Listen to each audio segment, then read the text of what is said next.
रिस एउटा प्राकृतिक भावना हो जुन हामी सबैमा कहिलेकाहीँ आउँछ। तर जब यो भावना नियन्त्रण बाहिर जान्छ यसले हाम्रो सम्बन्ध, आत्मसम्मान र निर्णय क्षमतालाई गम्भीर असर पुर्याउँदछ। आज म तपाईलाई यस्ता 10 उपाय बताउँदैछु जसले तपाईको रिसलाई नियन्त्रण गर्न सघाउनेछ। आशा छ यो उपायहरू तपाईले पनि अपनाउनु भयो भने तपाईको जीवनमा शान्ति र समझदारीता पक्कै पनि ल्याउनेछ। भिडियोको अन्त्यसम्म हेर्नुहोस्, यही विशेष बोनस टिप्स पनि तपाईको लागि राखिएको छ। आउनुहोस् सुरु गरौँ। गहिरो सास फेर्नुहोस्। रिस उठ्ने बित्तिकै तुरुन्त प्रतिक्रिया नजनाई केही सेकेन्ड मौन बस्नुहोस्। गहिरो सास फेर्नुहोस् र दिमागलाई शान्त पार्नुहोस्। यो एकदमै असरदार उपाय हो। परिस्थिति छोड्नुहोस्। रिस झन बढ्दैछ भन्ने लागेमा यस ठाउँबाट केही बेरको लागि टाढा हुनुहोस्। अर्को कोठामा जानुहोस् वा बाहिर हिँड्न जानुहोस्। यसले तपाईलाई शान्त बनाउन सहयोग गर्छ। चिसो पानी पिउनुहोस्। रिसको बेलामा चिसो पानी पिउनुहोस्। यसले तपाईको शरीर र मस्तिष्कलाई शान्त बनाउँछ।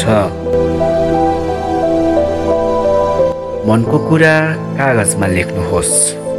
के तपाईँ रिसले भरिनु भएको छ? यसलाई बोल्ने होइन, कागजमा लेख्नुहोस्। आफ्ना भावना लेख्दा मन हलुका हुन्छ। शान्त स्वरमा बोल्नुहोस्। रिसको समयमा चिच्याउने होइन, शान्त र स्पष्ट स्वरमा कुरा गर्नुहोस्। शब्दहरू सोचेर प्रयोग गर्नुहोस्। त्यसले समस्या समाधान गर्न सजिलो हुन्छ। परिस्थिति बुझ्न प्रयास गर्नुहोस्।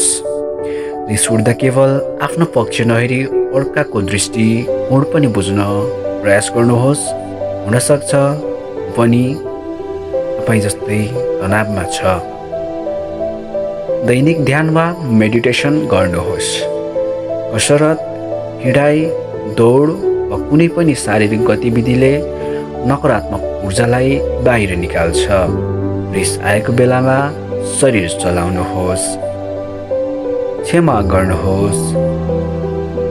रिस राखिरहनु भनेको आफैलाई सजाय दिनु हो। यसैले अरूलाई क्षमा गर्न सिक्नुहोस्। यसले तपाईलाई भित्रदेखि हलुका बनाउँछ।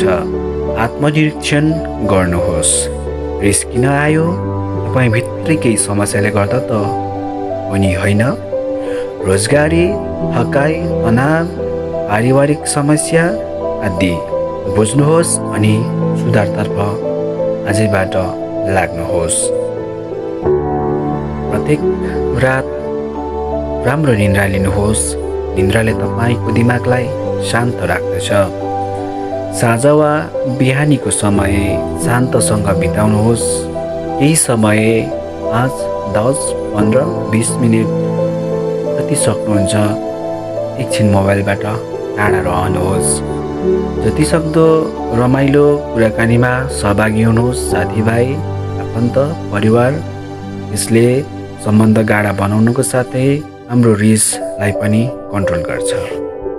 रिस नियन्त्रण गर्न सजिलो छैन तर असम्भव पनि होइन। यी उपायहरू अभ्यास गर्न सुरु गर्नुहोस्। जीवन शान्त र सन्तुलित बनाउनुहोस्। भिडियो मन परेमा लाइक, सेयर र सब्सक्राइब गर्न नबिर्सिनुहोस्। तपाईको एक सब्सक्राइबले मलाई अझै यस्तै मोटिभेट भिडियो बनाउनमा एकदमै हिम्मत दिनेछ। र कमेन्टमा लेख्नुहोस् तपाईँ कुन उपाय आजैबाट सुरु गर्दै हुनुहुन्छ। हस्त नमस्ते।